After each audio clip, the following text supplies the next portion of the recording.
Bonjour à toutes et à tous et bienvenue pour cette nouvelle vidéo de...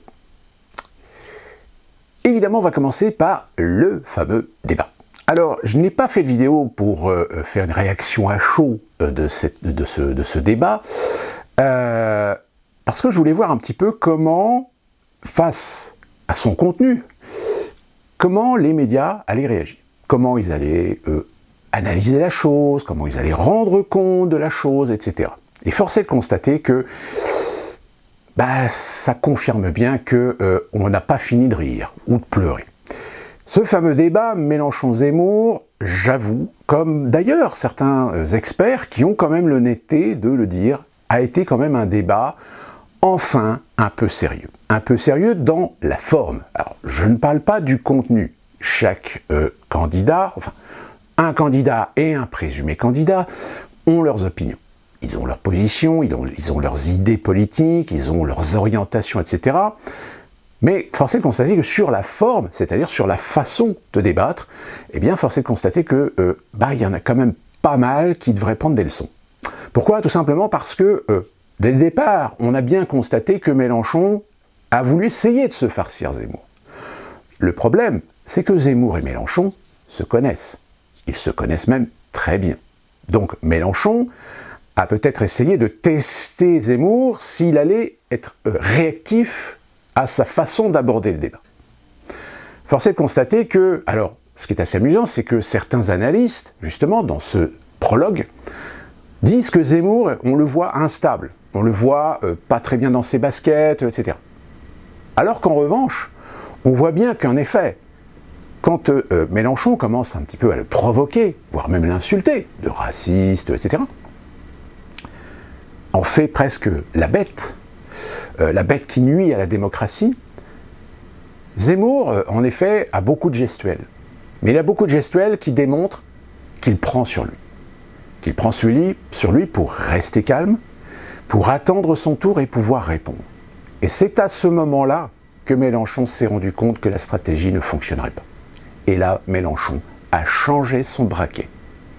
Et ce qui a fait que ce qu'on a vu par la suite, eh bien finalement était un débat comme on aimerait en voir, c'est-à-dire un débat d'idées, un débat de fond, en plus avec deux personnes qui sont cultivées, donc qui ont leurs références, chacun se servant des références pour faire des constats de faits, et parfois certains constats de faits qui les rejoignent, mais en revanche évidemment, sur la façon de traiter les problèmes, sur la façon de les aborder, sur la façon de les amener à quelques solutions, évidemment là, les idées divergent complètement.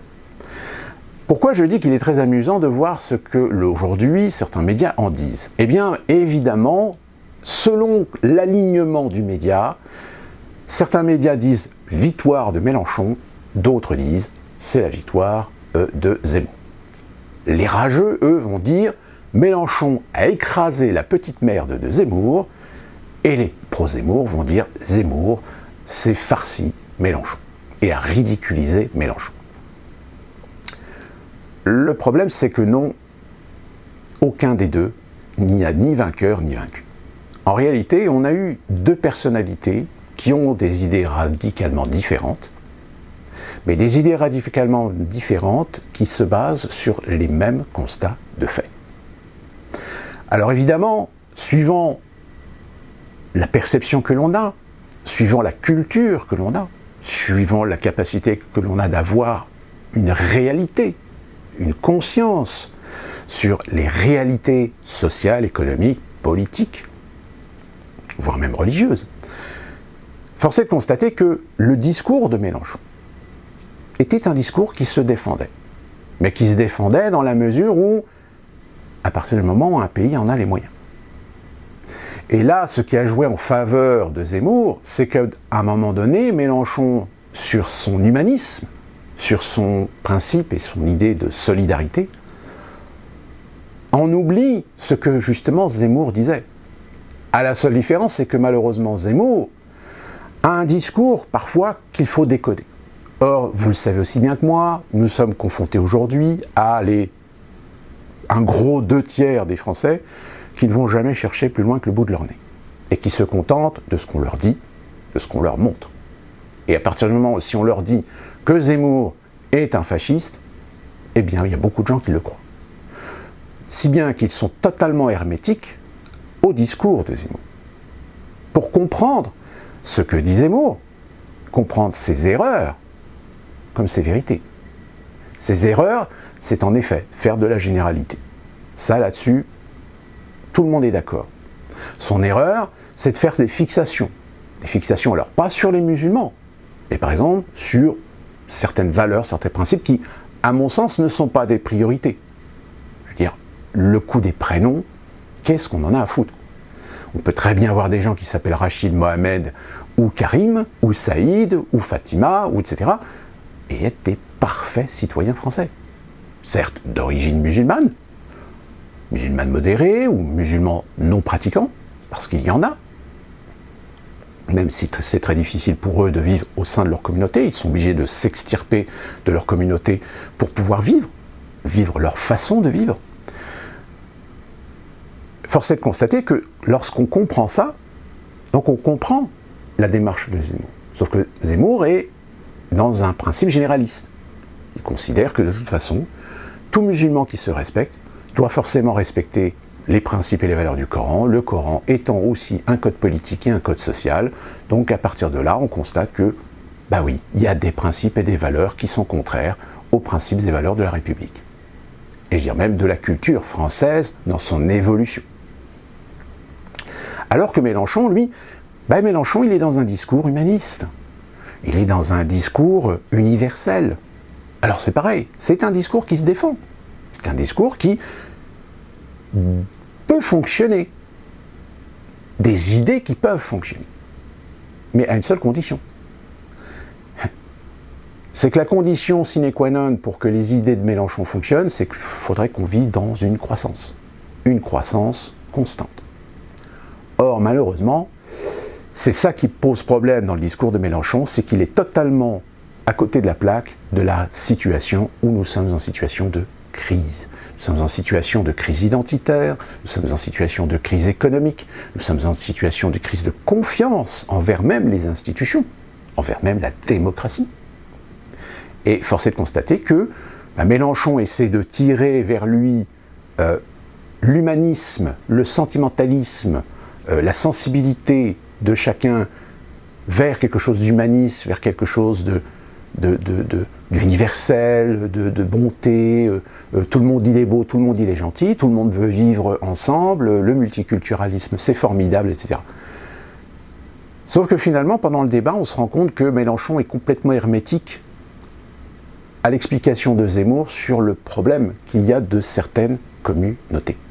C'est-à-dire qu'il y a totale incompatibilité entre ce que Mélenchon, à juste titre, propose, et la réalité qu'on a fait de l'Europe pendant ces 40 dernières années. C'est-à-dire qu'on s'est laissé dominer par une culture anglo-saxonne du communautarisme. Or, c'est pour ça que les idées de Mélenchon ne peuvent pas fonctionner tant qu'on n'a pas remis l'essence même de l'unité de la République, c'est-à-dire du peuple unique et indivisible. Quelles que soient vos origines, quelle que soit votre religion, quel que soit si vous êtes français de souche ou issu de l'immigration, vous êtes français et vous devez vous soumettre aux principes et aux valeurs de la République. Si vous valorisez plus les règles, les principes, les traditions de vos origines, de vos racines, et que certaines d'entre elles vont à l'encontre des principes et des valeurs de la République, eh bien dans ce cas-là, il y a incompatibilité. Et si en plus de ça, on rajoute les différents séculaires qui existent entre certaines communautés, entre certaines origines, entre certaines nationalités, des conflits tribaux, on l'a vu avec certains migrants à Paris, ou parce qu'ils sont de deux tribus différentes qui se tapent dessus dans leur pays depuis des millénaires, ils continuent à se taper dessus en France. Donc, je respecte tout à fait le discours très humaniste de Mélenchon. Malheureusement, il n'est pas du tout compatible avec la réalité d'aujourd'hui. Il pourrait l'être si nous étions comme je vous le dis, dans une situation de croissance constante, qui permet l'évolution, qui permet l'assimilation d'un ensemble d'individus, de leur permettre d'acquérir des compétences, des qualifications et d'entrer dans le système économique, d'être solvable, d'être productif, d'être fiscalement autonome. Malheureusement, ce n'est pas le cas. Et ça crée des différences, ça crée des disparités, ça crée des déséquilibres. Et comme tout déséquilibre qu'on provoque dans une société, forcément, eh bien, il y a tout qui en découle. Jusqu'au moment où, à un moment donné, il faut mettre le point sur la table. Or, actuellement, malheureusement, il n'y a aucun politicien qui, depuis 40 ans, a mis le point sur la table. Donc, le constat de ce débat, c'est que, sur le fond, chacun appréciera selon ses sensibilités. Mais, au final, aucun n'a tort et aucun n'a raison sur un certain nombre de sujets. Il n'y a ni vainqueur ni vaincu. On a eu, en revanche, un débat d'idées comme on aimerait en voir plus souvent. Et ça, vous avez, comme je vous l'ai dit, sur les réseaux sociaux, sur certains médias, des gens qui savent, qui ont l'honnêteté de l'admettre, qu'en effet, s'il y a eu 4 millions de façon constante de spectateurs pendant le débat, c'est parce que justement le débat était audible. Il était lisible. Chacun a pu exprimer, chacun a pu polémiquer, chacun a pu s'invectiver, mais tout en restant cohérent, audible et lisible. La preuve en est, c'est que l'autre débat qui avait lieu entre Pécresse et Darmanin n'a rassemblé, je crois, que 1 million de téléspectateurs. Fait est, c'est que, parce que c'est Zemmour, vu la haine que certains jettent sur Zemmour, forcément, beaucoup refusent de débattre avec lui. Ils refusent de débattre avec lui, pourquoi ? Parce que, en règle générale, parce qu'ils n'ont pas la culture. Ou parce qu'ils ont toujours été habitués à débattre dans un certain scénario. Ce même scénario qui consiste à un moment donné à agresser, à insulter, à essayer de provoquer l'autre, à essayer de le pousser hors de ses gonds, pour finalement faire une cacophonie, comme on en voit très souvent, c'est-à-dire un combat de coq. Mais un combat de coq qui, à un moment donné, fatigue, et tu as envie de changer de chaîne parce que, en fait, tu ne comprends rien. Tu n'as que 2 personnes qui sont dans un duel, mais un duel barbare, un duel primitif, c'est celui qui va réussir à faire basculer l'autre. Alors que là, avec Zemmour et Mélenchon, mais attention, je répète, il y a un détail très important, c'est qu'ils se connaissent. Ils se connaissent très bien. Donc ils savent tous les deux comment ils fonctionnent. Et c'est pour cela qu'aujourd'hui, il y a beaucoup de politiciens qui, parce qu'ils ont été façonnés à faire du duel ou à faire du débat, mais du débat de telle manière à ne pas clarifier les choses, mais au contraire à les brouiller, là, tout d'un coup, on a un débat où chacun peut exprimer ses idées, peut développer et argumenter. Preuve en est, c'est que même BFM a voulu plus ou moins essayer de jouer la carte ou d'aider Mélenchon à essayer d'écraser Zemmour en faisant des interventions de fact-checking. Sauf qu'il n'a pas fallu 24 heures pour que sur Internet, beaucoup de gens, même forcément des gens qui ne sont pas du tout pour Zemmour, fassent la démonstration que le fact-checking de BFM était bidon. Complètement bidon. Voire même donner soi-disant une information vérifiée, alors que l'information qu'il démente que Zemmour a prétendue, en réalité c'est la même information que Zemmour a utilisée, que BFM avait informé quelque temps auparavant. Les fameuses 50 millions de cartes ou de fraudes aux prestations sociales. Le bouquin de Prade de ce fameux avocat, source, donne les éléments pour démontrer ces chiffres. Or, il se trouve que fact-checking a été chercher des informations vérifiées par M. Hervé Lebras. Hervé Lebras, qui est un idéologue, un analyste, mais très positionné à gauche. Et donc, Il a été choisi pourquoi? Il a été choisi tout simplement pour essayer d'aider Mélenchon contre Zemmour. Et tout ça, ça a été démonté évidemment par un certain nombre de vidéastes et de blogueurs sur Internet. Et du coup, on attend toujours la réponse de BFM. On attend toujours de savoir comment ils expliquent ces contradictions qu'ils ont utilisées pour soi-disant faire du fact-checking. Eh ben non, on n'a toujours pas d'excuses. Donc, bilan de ce débat, eh bien finalement ce débat finalement a eu l'impact qu'il ne s'attendait pas. Il s'attendait à ce que ça soit un combat de coq, il s'attendait à ce que Mélenchon fasse son tribun cabotin, mais finalement il ne l'a pas fait. Il est resté aligné sur quelque chose qui a tenté tout simplement de faire la démonstration d'une contrariété, mais sans agresser, sans systématiquement insulter ou provoquer son interlocuteur.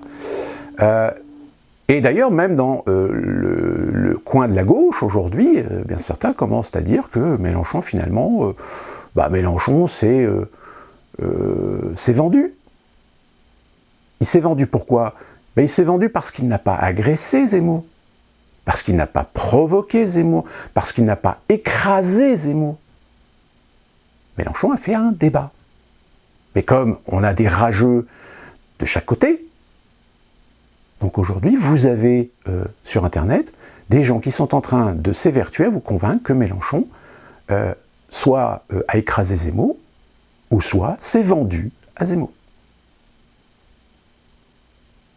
L'autre problème, évidemment, c'est que c'est un débat d'idées entre deux extrêmes. Des idées considérées d'extrême droite face à des idées considérées d'extrême gauche. Et que là, dans ce débat, eh bien, certains reprochent qu'il n'y a pas de pluralité, qu'il n'y a pas de représentation des bonnes idées. Des idées de la bien-pensance, de cette coalition gauche-droite, de cette pensée unique. Sauf que malheureusement, pour eux, eh bien, les prochains débats qui vont avoir lieu vont forcément être impactés par ce débat. Parce que forcément, les gens qui ont regardé ce débat vont faire la comparaison.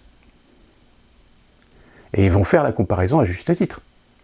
Parce que les prochains qui vont débattre, peut-être contre Zemmour, et qui vont insulter Zemmour, qui vont même à la limite avoir du dédain, montrer véritablement un dédain, montrer une haine contre lui, et passeront pour des guignols. Tout simplement parce que, inconsciemment, les gens vont garder la référence de ce débat Mélenchon-Zemmour comme étant un débat d'idées.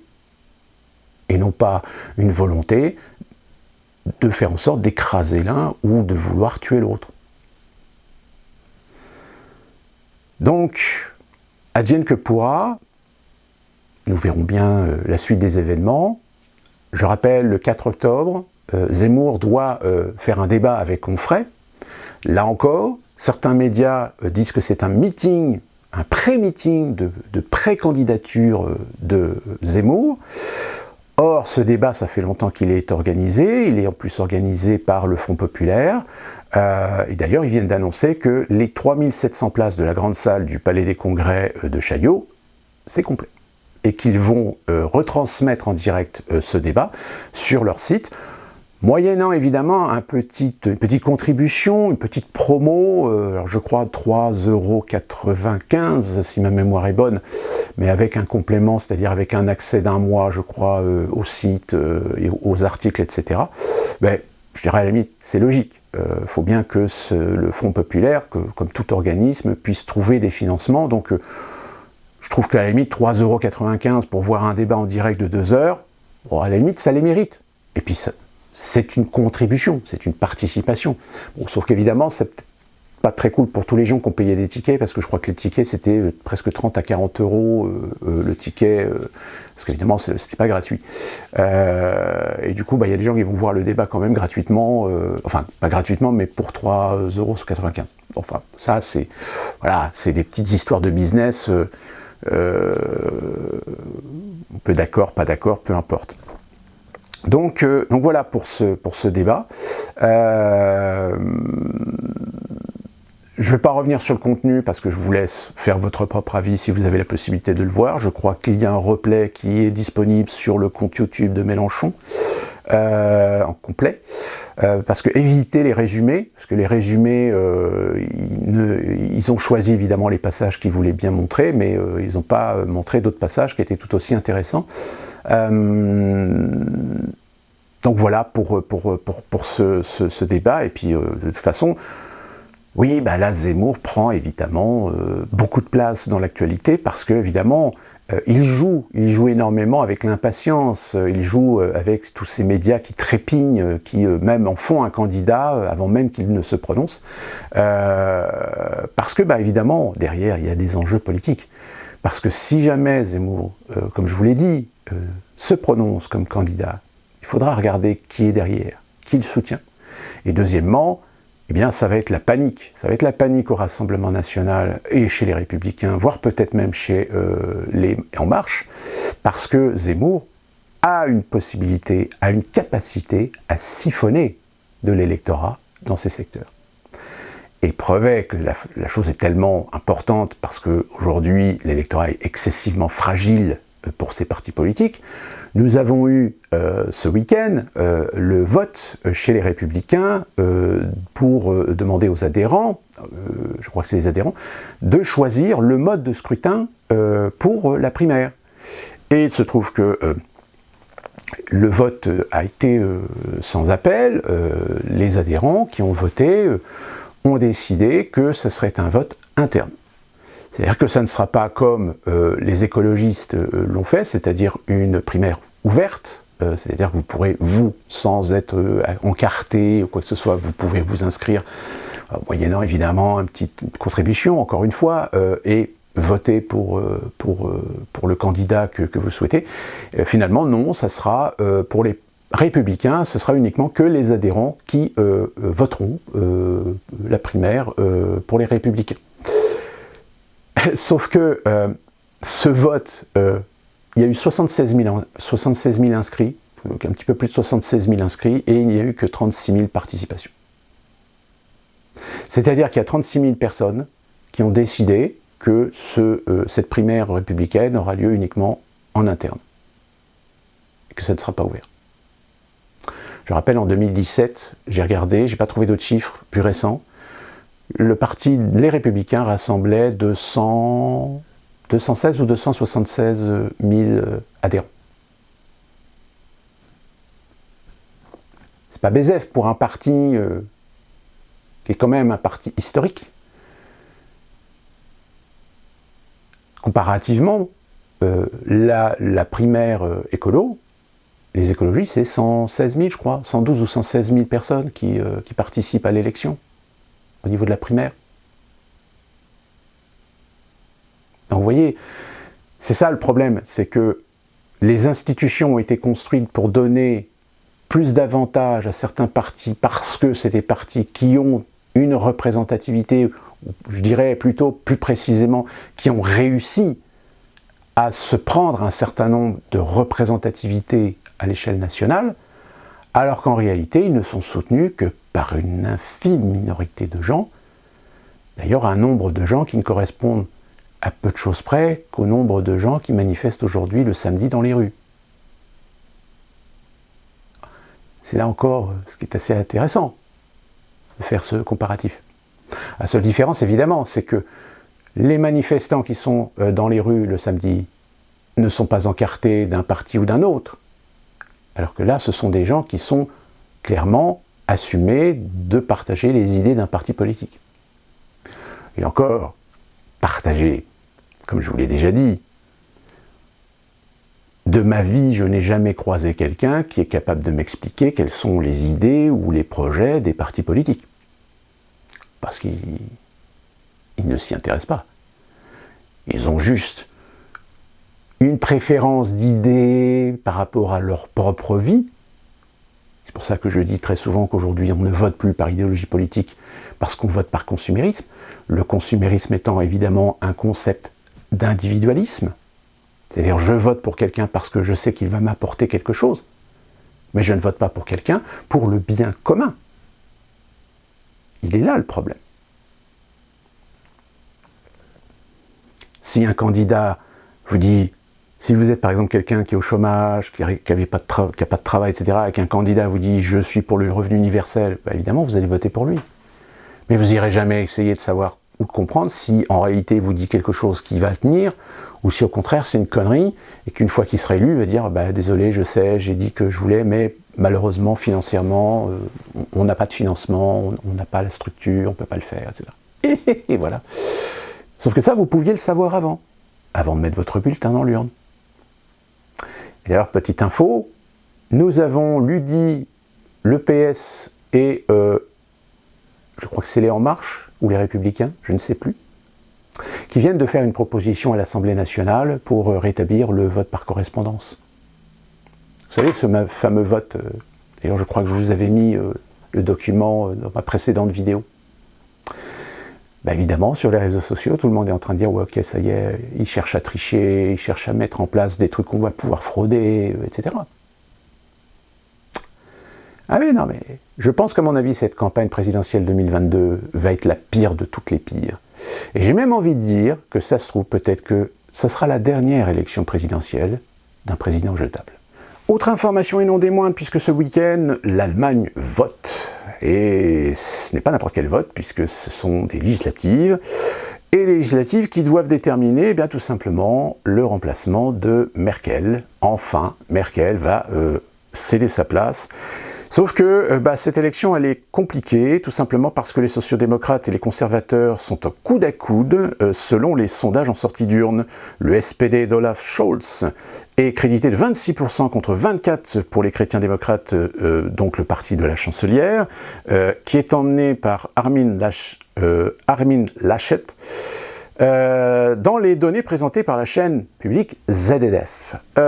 Tandis que les deux partis sont en égalité 25%, selon une autre chaîne, l'ARD. Alors le SPD serait à 25%, le CDU-CSU donc 25%, le Grün à 15%, le fameux FDP à 11%, avec en égalité le fameux AFD.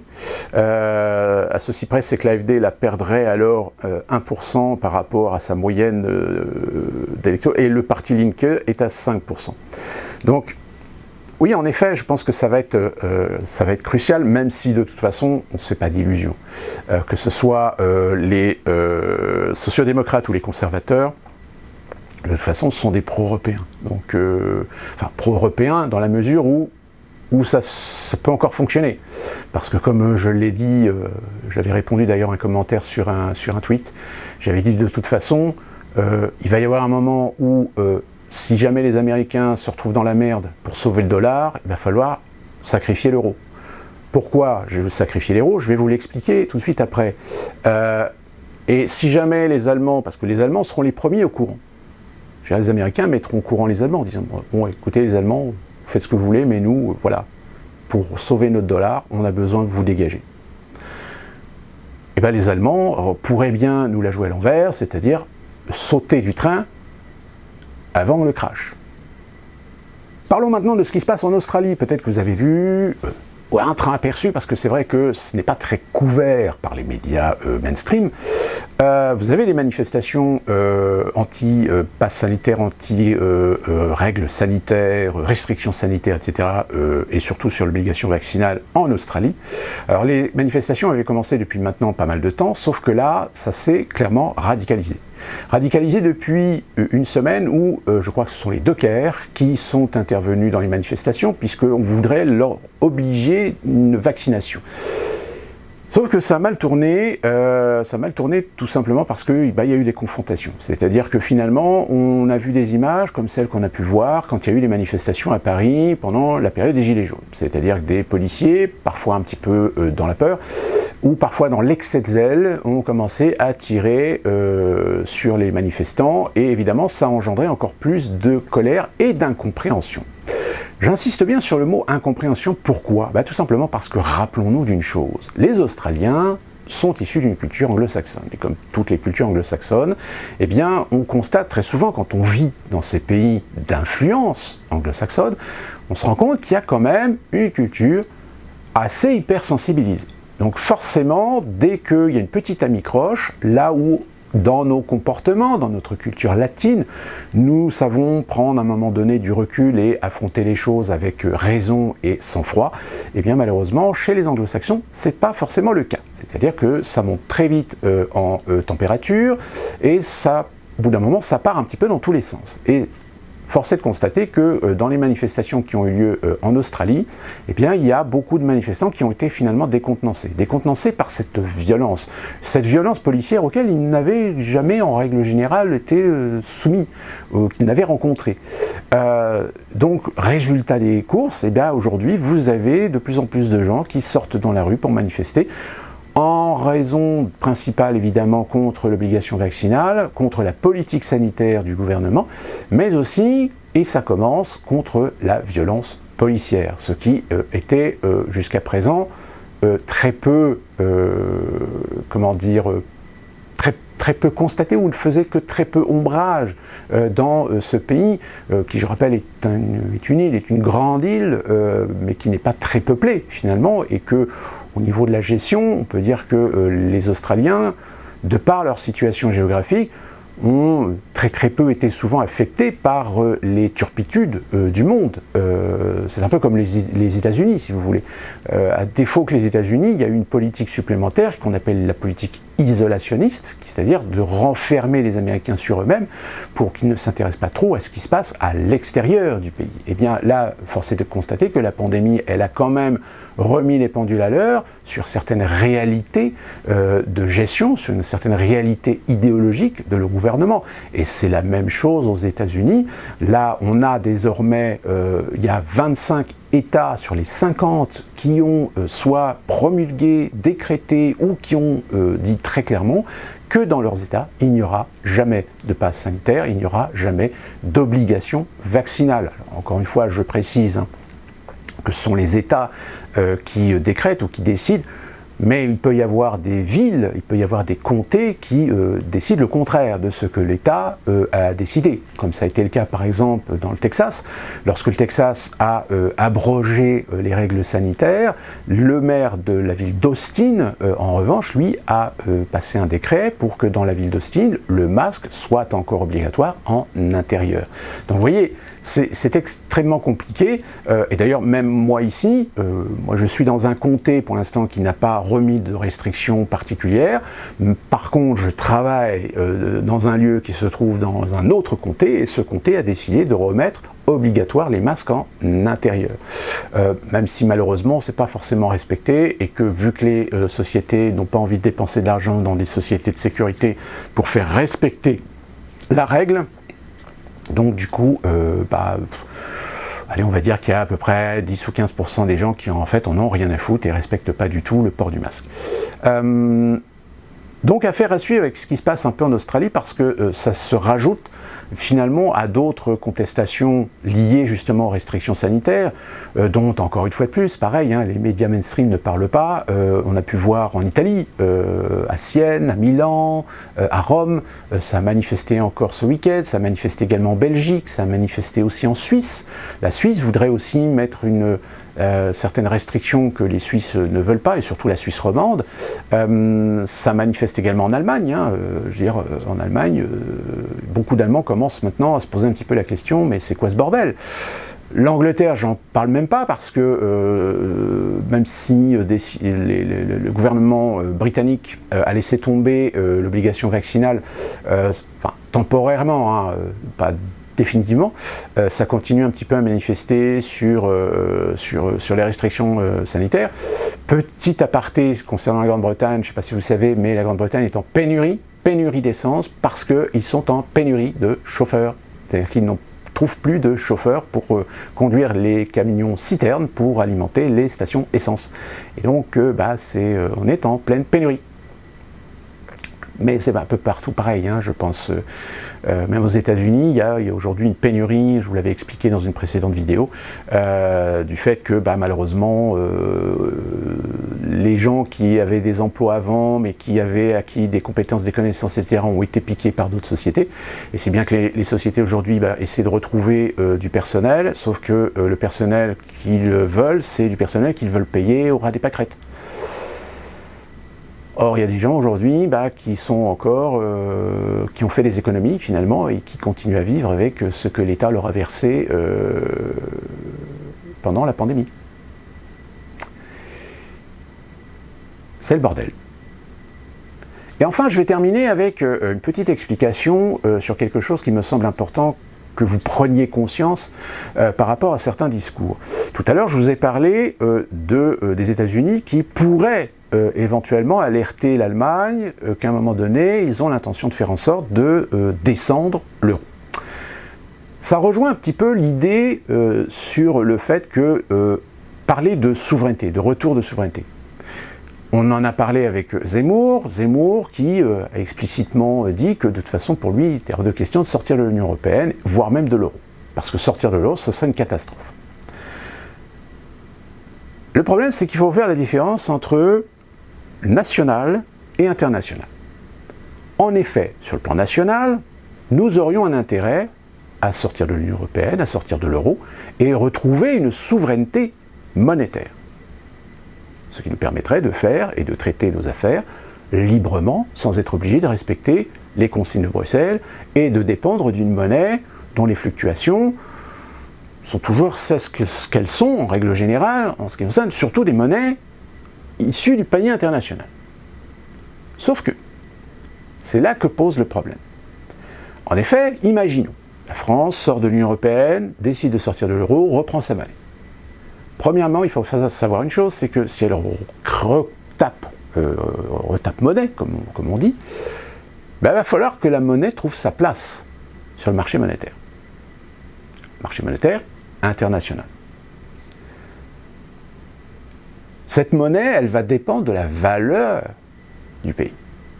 Et la valeur du pays, c'est quoi? C'est essentiellement son PIB.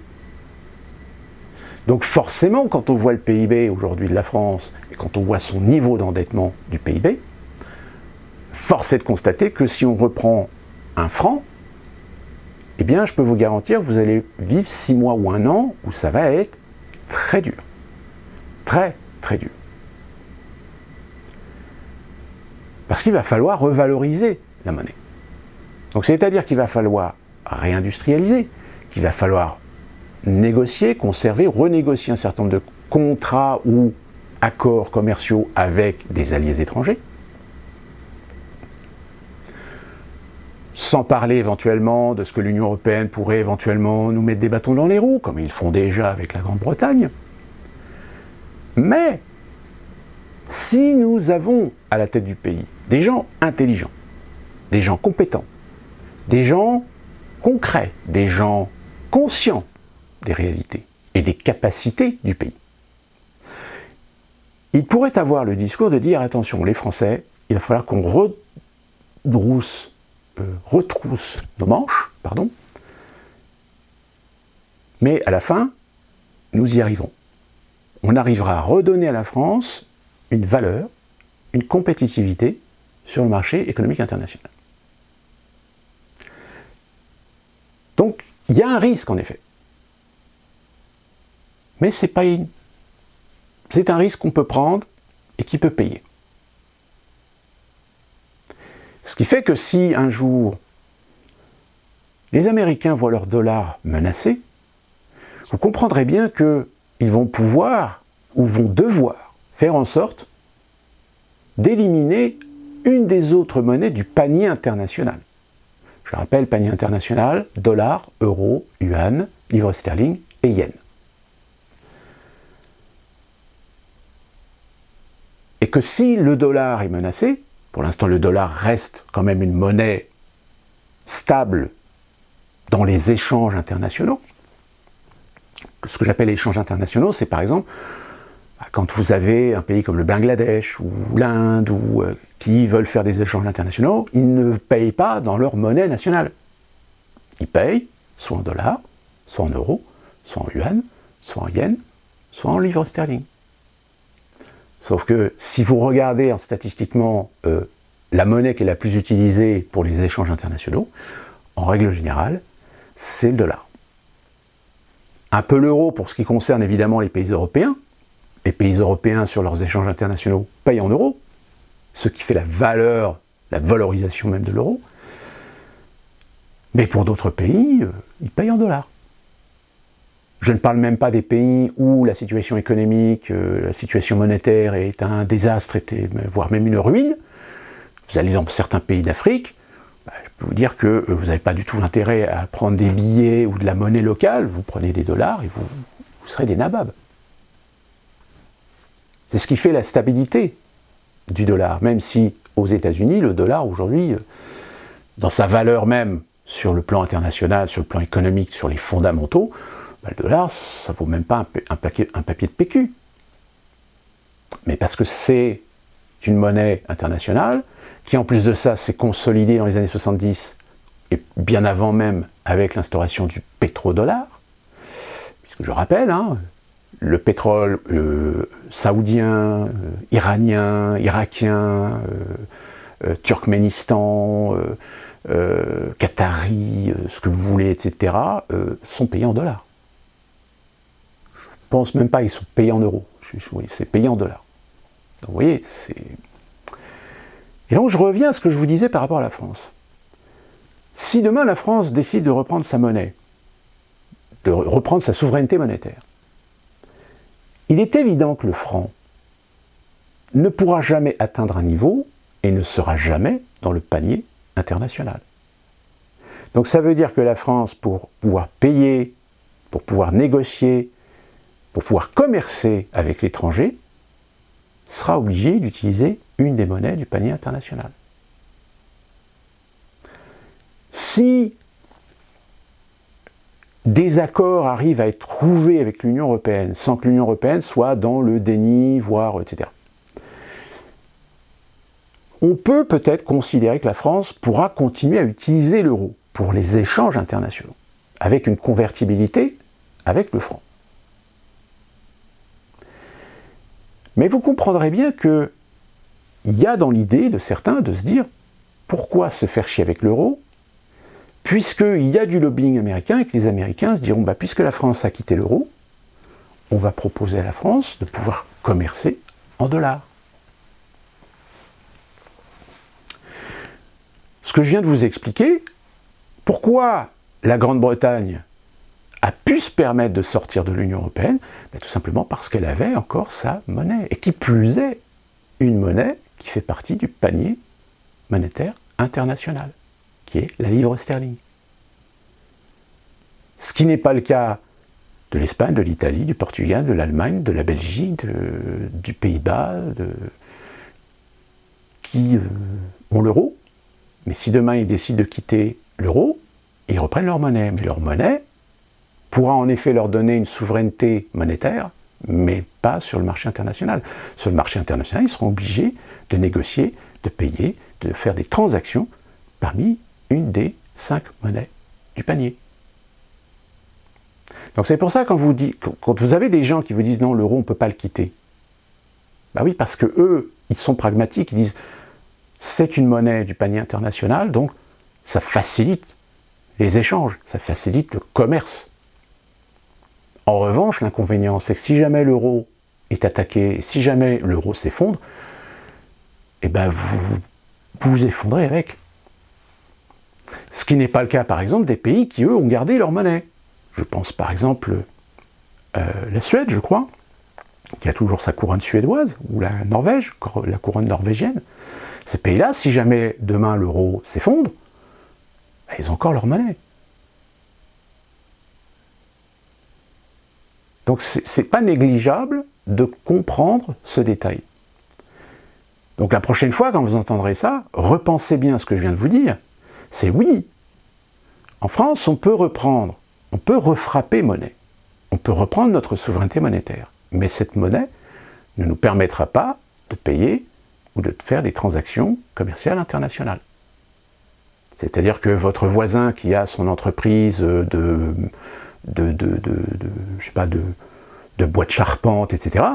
Sauf que le bois de charpente, s'il l'achète en Chine, il ne pourra pas payer les Chinois avec du franc. Il sera obligé de le payer soit en dollars ou en euros.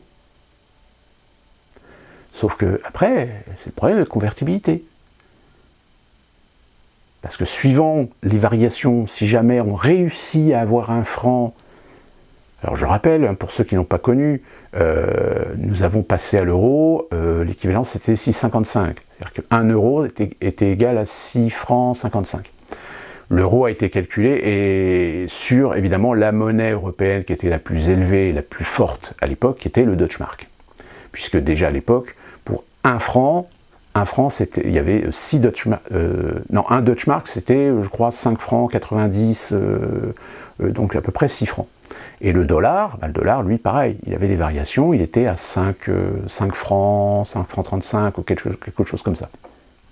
Donc ça veut dire que si on reprend le franc demain, rien n'est dit que peut-être à cause de la dévaluation, à cause de la situation qu'on a actuellement sur le plan économique, peut-être que si on reprend le franc, peut-être se négociera à, peut-être, je sais pas, peut-être 8, 9 francs pour 1 dollar. Donc vous voyez, c'est compliqué. Donc c'est pour ça que si on sort de l'Union européenne et si on sort de l'euro, c'est-à-dire qu'il va falloir un plan, mais drastique, pour relancer l'économie française, pour relancer l'industrie française, mais au moins sur des piliers et avec des partenaires étrangers. Parce que ça, de toute façon, on sera obligé. Pour développer, vous ne pouvez pas développer une activité uniquement sur le marché français. Oui, si vous êtes un petit artisan, si vous êtes un petit commerçant, etc., vous pouvez développer votre affaire, mais votre affaire, c'est ça, comparé à ce que la France aura besoin en matière économique. Donc c'est pour ça, faut innover, il faut créer, il faut développer avec des partenaires, avec au moins des garanties. Je dis bien des garanties. Hein, pas comme ce qu'on a eu avec l'Australie, avec les 50 milliards de sous-marins, et puis tout d'un coup l'Australie, ah ben non, tout compte fait, on va changer. Non, il faut du truc solide, concret. Et mon opinion personnelle, c'est que en France, on a véritablement des compétences, on a des bons produits qu'on pourrait réussir à exporter, sans problème. Il y a du marché. Même aux États-Unis, il y a du marché. Il y a un protectionnisme, il y a un conservatisme aux États-Unis contre un certain nombre de productions françaises. Parce que justement, ils n'ont pas envie que les Français déboulent sur le marché américain, et puis tout d'un coup, les Américains se disent « Ah putain, c'est vachement meilleur. C'est bon, c'est meilleur que les saloperies que ce que l'industrie alimentaire américaine nous gave depuis des décennies. » Eh ben oui. Donc si vous voulez, il y a un potentiel. Sauf que tout dépend de qui sera à la tête du pays. Tout dépend des lobbying qui seront en action. Donc c'est pour cette raison, si je vous ai expliqué ça, c'est que vous preniez bien conscience qu'une sortie de l'Union européenne et une sortie de l'euro, c'est signé pour une période de vache maigre. Alors une période de vache maigre qui dépendra de ce que le gouvernement, de ce que le président, de ce que le paysage politique français et de ce que même les Français auront de capacité à se retrousser les manches pour aller de l'avant. Et ne pas jouer les individualismes, c'est-à-dire que chacun va vouloir réclamer, je veux de l'argent parce que je suis machin, etc. Il y a un moment donné, il faut être cohérent. C'est soit on sort, on assume, ou soit on reste et on attend de voir. Sauf qu'en restant dans l'Union européenne, vous avez vu ce qui se passe aujourd'hui, on a des tas de preuves, on a des tas d'événements qui démontrent bien ce qu'on disait depuis des années, c'est qu'ils veulent détruire le modèle français pour le façonner à leur image et l'englober à terme, comme tous les autres pays, à une entité supranationale européenne. C'est-à-dire que plus de souveraineté, vous aurez une souveraineté d'apparat, une souveraineté de texte, une souveraineté constitutionnelle, mais en réalité, qui ne fonctionnera pas, qui sera gardée par des gardiens de la bonne morale européenne et de faire en sorte qu'aucun citoyen français ne fasse appel à certains textes, à certaines constitutions, etc., pour faire valoir sa souveraineté, ses libertés, etc. Mais non, parce que maintenant, on a signé des accords, votre Parlement a voté des décrets, etc. Donc maintenant, c'est ces textes-là qui s'appliquaient, pas ceux d'origine. C'est ce qu'on est en train de voir. Petit à petit, l'oiseau fait son nid. Sur ce, portez-vous bien, et nous on se retrouve très prochainement pour une nouvelle vidéo, parce que l'actualité aidant, force est de constater qu'il y a encore beaucoup de sujets et beaucoup de thématiques à aborder.